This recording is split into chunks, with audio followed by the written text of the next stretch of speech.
Assalomu alaykum, Xorazmlik pazanda kanaliga xush kelibsiz. Bugungi kunimizni ertalabdan tort yeyish bilan boshladik.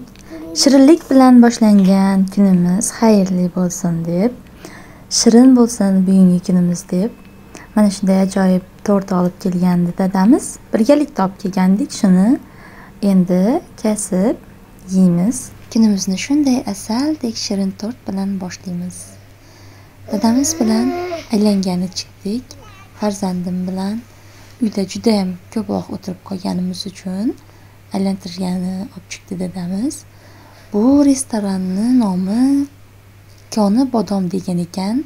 Juda ham ajoyib, o'zbekskiy stilda yasalgan ekan. Dutorlar qo'yilib, barcha joylariga sayroqi qushlar qo'yilgan. Barcha joylarini gul bilan bezatilgan ekan. Juda ham yoqdi menga bu yer.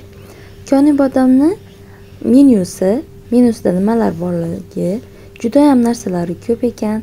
Bizga juda ham yoqdi, lekin obslujivaniyasi, xizmat ko'rsatishi yaxshi emas.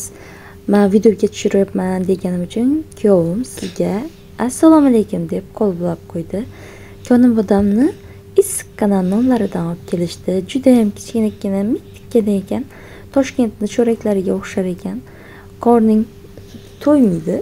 Bizda Xorazmda katta non yeganimiz uchun u non bizga juda ham kichkinalik, kulgilik tuyuladi.